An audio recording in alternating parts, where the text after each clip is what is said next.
Promise you you'll catch me. Promise that you'll catch me.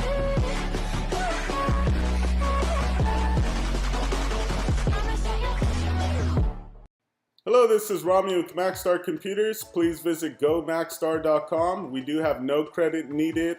Purchasing options on everything store-wide. You could apply on our website for an instant decision. We ship out everywhere in the United States. So let's go ahead and get into video 2 for intermediate users.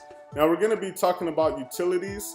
So to go to utilities, I'm just going to click on my desktop so I could bring my general tab up here. Go to Go, Utilities, and let's get started. So activity monitor, if you're a PC user, it's the same as pressing Control-Alt-Delete and pressing the processes tab, and you can see all your processes. Same here.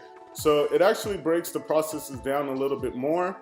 I can see what my CPU is using, the percentage of what's being used. So my system alone uses around 5%, and I use around anywhere from 12 to about 20%.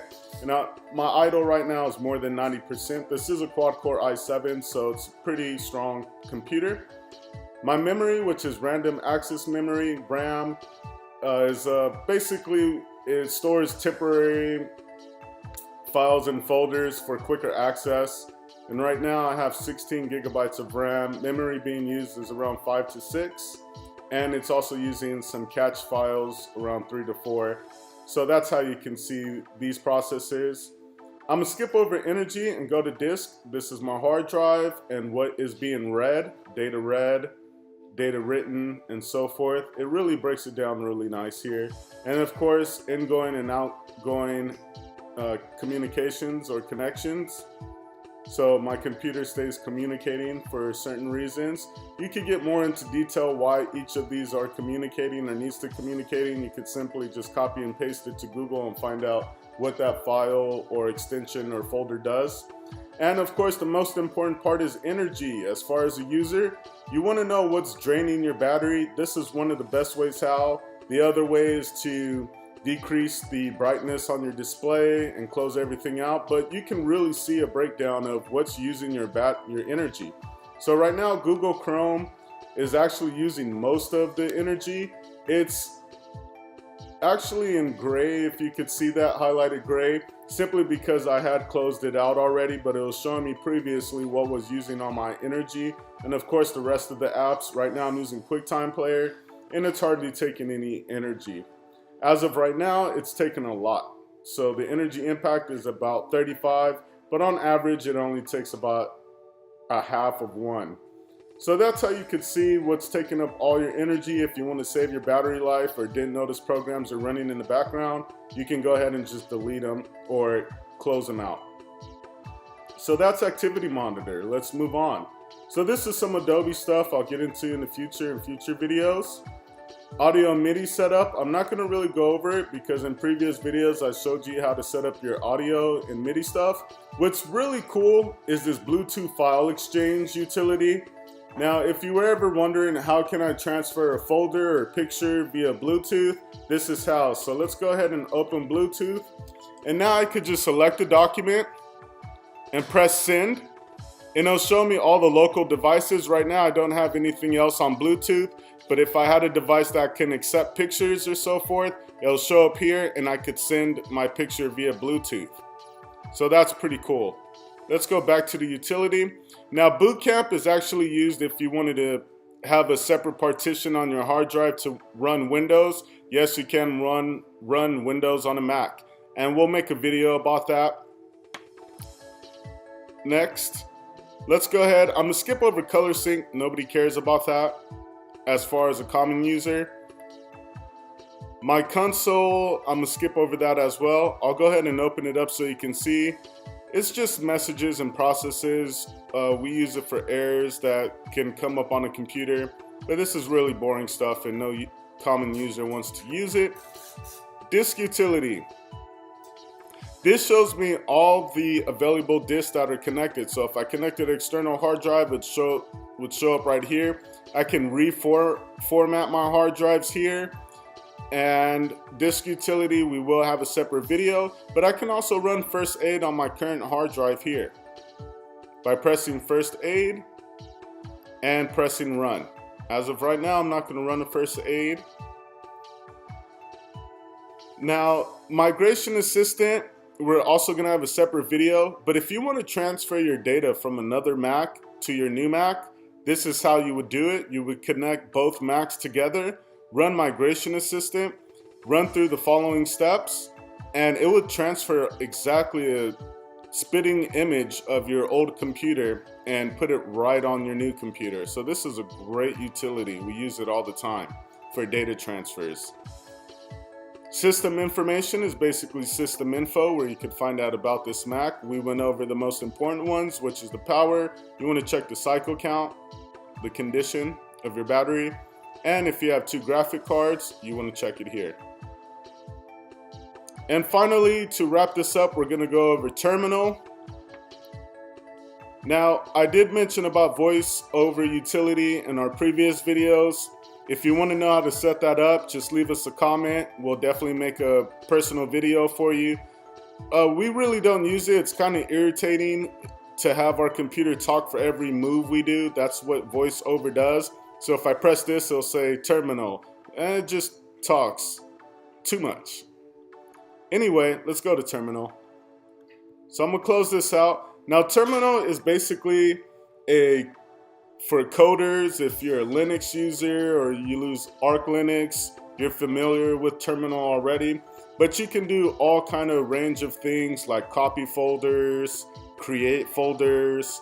For example, if I wanted to open certain documents, I can go to documents, get a list of my documents.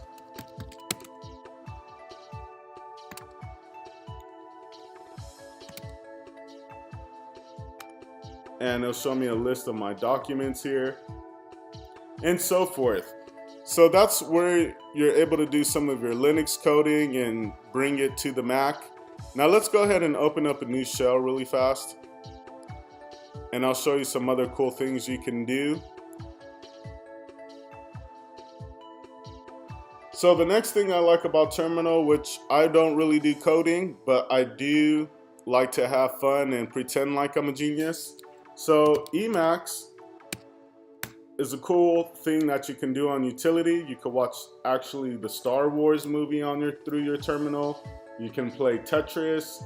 There's a psychotherapist on terminal. So once I type in Emacs in terminal, I'm gonna hit escape, X, and let's go ahead and type in Tetris. Now I could play Tetris on my Mac, which is really cool. And now I'm playing Tetris on my Mac, which I suck at Tetris and I always have, so let me just stop. And let's open up a new window here. Let's try the psychotherapist. So I'm gonna hit Emacs, I'm gonna hit escape, X, and type in doctor.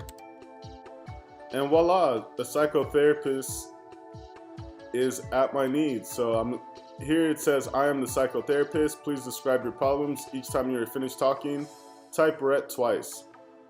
In this case, I'm gonna say, hi, I'm having a great day.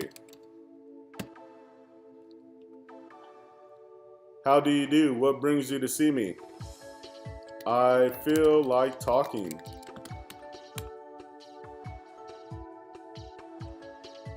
Talking what? Why do you say you feel like talking? And of course, it's a psychotherapist, so this could go on forever. But instead of paying, I don't know, $50 to $500 for a therapist, you have one free on your Mac. So that's really awesome. And you can even watch Star Wars. Let's go ahead and watch the beginning of Star Wars. So for Star Wars, I just know the quick command for that. There's different ways you could bring it in. If I'm not too sure, it's in L. If I hit enter, let's see if I can remember this now.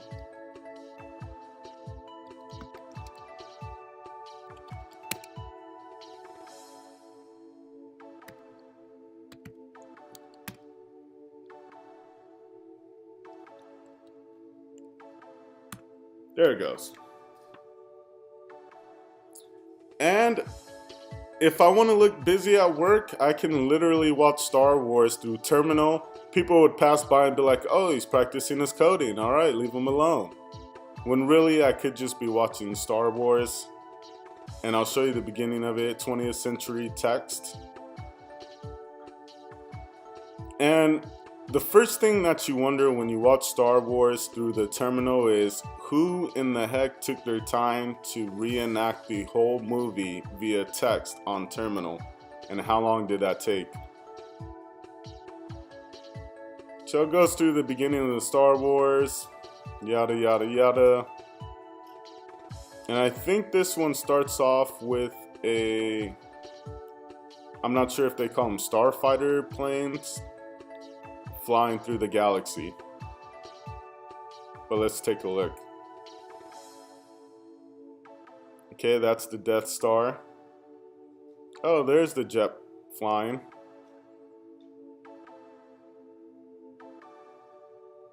And you literally could watch the whole Star Wars through your Terminal, which I'm not going to do right now.